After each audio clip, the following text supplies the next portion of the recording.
आज हमनी के बनी जा है बानी स्टूडियो में बानी स्टूडियो है और हमारे संगे हमरे अभय दिवाकर जी जो कि बहुत बढ़िया कलाकार बनी और गाना गाएंगे बहुत बढ़िया नाल बजाते इनका टीम चलता है अपना खुद का और यहाँ बढ़िया गाते भी हैं और यहाँ के परिचय ज्यादा निखे देवे के पहले बजाई लो कर बात गइला उमेश अनमोल भैया बनी परिचय के बता दीजिए हां देंगे नहीं छोड़ा ना भैया आगे आगे वो परिचय दी यहाँ के बनी सोनू बाबू और यहाँ के बनी मंटू तू अपने बारे में कुछ कहिए मत हम अपने बारे में कुछ कहबे ना करब डाला रुआ समझ तक नहीं भैया गीत लिखल बा अभी हाल फिलहाल में अपन छोटा सा क्लिप एगो डलनी है हां छोटी चुकी 30 सेकंड के रहे भैया के लिखल रहे गीत भैया के टीम्स फिल्म स्टाइल हम 30 सेकंड बजाई ना उमेश अनमोल भैया उमेश 30 सेकंड ज्यादा बजाई ना ऐसे उतना ही बजाई आवेला चली गई अरे खाइल पियल कुछ नी के न लागे हो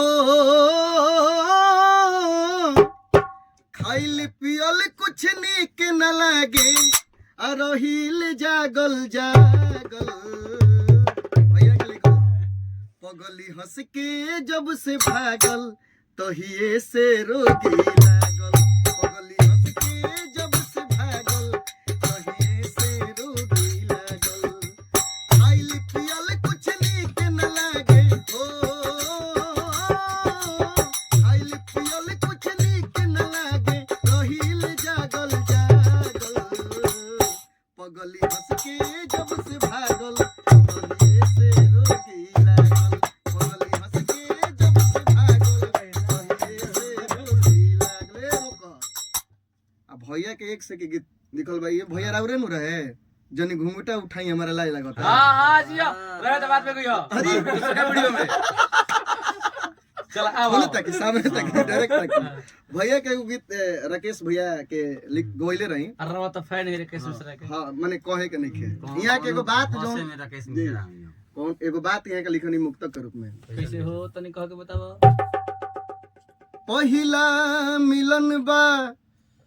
अजब आज लागे ओहो ये हर मंच पे गइला भैया जहां बढ़िया मंच होला उ जाई गाना गइला रहू भले राकेश भैया गइले बड़े लेकिन हम ज्यादा गइला उनका मंच पे लोग सुनबो ना एकर श्रोता खास अलग करके जहां निर्गुण भजन होके हां पहिला मिलन बा अजब आज लागे कि थर थर का पता शरीर राजा कि नई हर के याद गोल गे सतावे कि नहीं बतुहरा आप फिक्रिया राजा अनाही बतुहरा आप फिक्रिया राजा भैया जो बात कहवा दनी कि जनी आ घुंघटा उठाई हमारा लाज लागता कि राउर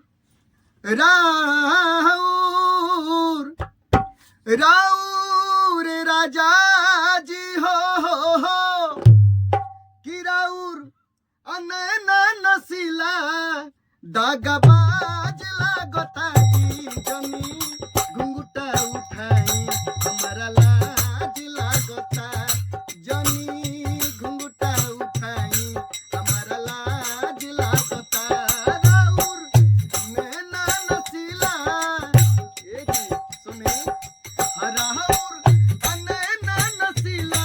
दागबाज लागता जी जनी घुंघटा उठाई हमारा लाज लागता जनी घुंघटा उठाई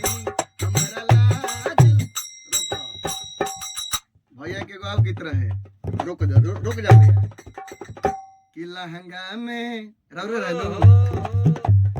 लहंगा में मोर बूझे ताला साली वाला बात को दे माला साली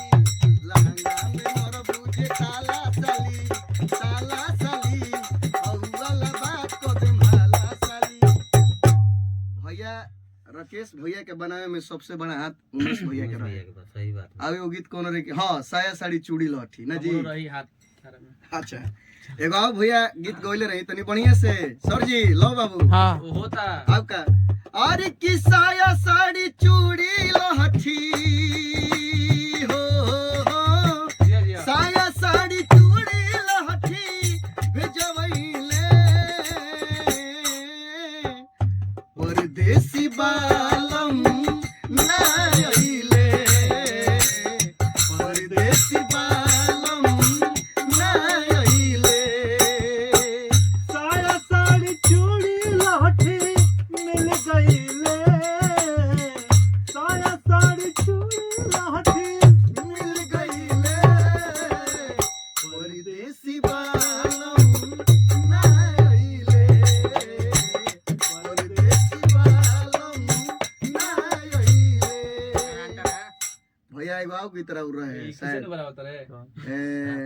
3 साल तक देखते रहे मन- अब कहे के नहीं खे उमेश भैया के मतलब राकेश मिश्रा है हाँ, तो एक ठीक गाना बा। है कि हाँ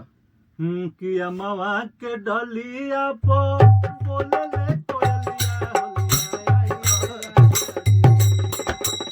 अम्मा के डलिया पो बोले ले कोयलिया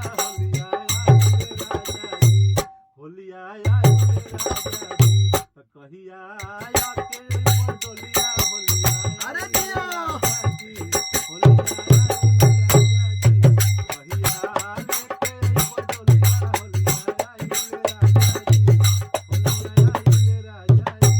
एगो आओ गीत भैया के बहुत ब्लैक बास्टर सावन से लेके ब्लैक, 10 हाँ दशहरा तक भई रहे ना भैया अइबो कि ना अइबो सेंट मतलब नहीं का भाव रहे भैया पहले 10 एथी सावन में बाजे हाँ कैसे हो के तरीके से अरे की असो के सावन में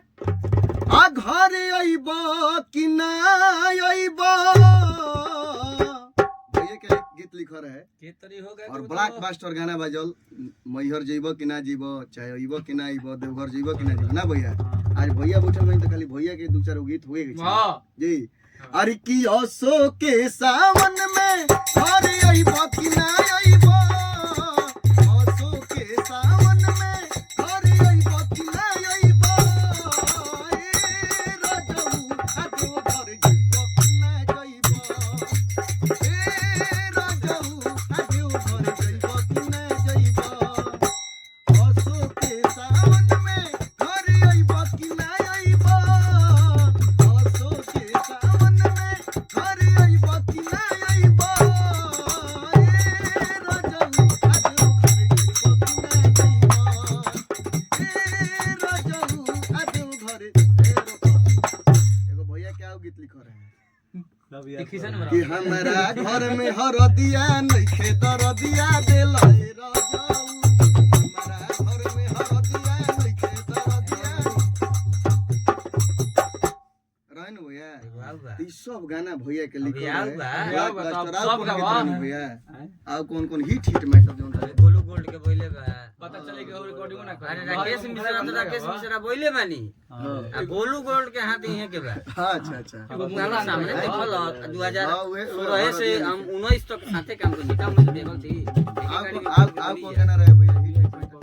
हां एगो लड़की बिया पगली रे शायद उ गाना हमहू गइले रही पहले हम ही गइले रही अभी तू शायद में हाँ ना शायद मेरा फाइनल हाँ, है final। देवरा दिखाए हरियर नंबर हाँ हाँ नंबर दिखा के तब गयो ना तो देवरा देखावे हरियर नंबर ही तो गोलू गोल्ड भाई गइले रहले ठीक रहे भैया के एगो तो फिर कुछ आज भैया भैया के के दिन से आज सोना भैया सिंह के गइबे कहली सोना से हिट हो गई ये के गाना से और ये नहीं बुझा अच्छा क्या भैया, से देवी गीत भी लिखले रहे नो देवी गीत नो कैसे कोई राकेश भैया का देवी गीत रहे रही काज बताओ तो नहीं रही तो है मालूम नहीं के देवी गीत रहे कौन गाल में ये गाना रही सर माने कौन कि हाथ जोड़ी कहेले रखे से माई हाथ रखी हार में से हो हाथ जोड़ी कहेले रखे से माई हाथ रखी हार में से हो रखी हार में से माई रखी हार में जय हो जय हो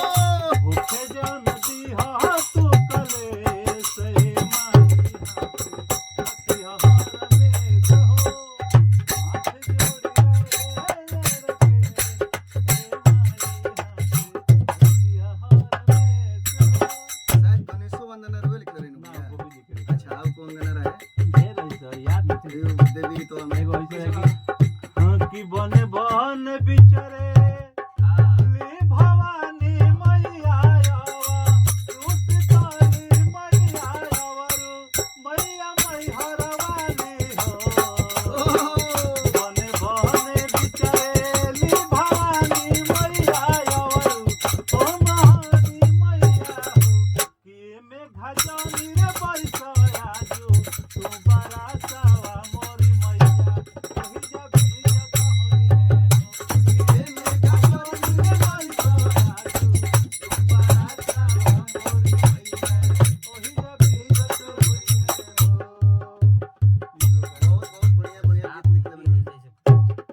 लाल पर संगत कर रहल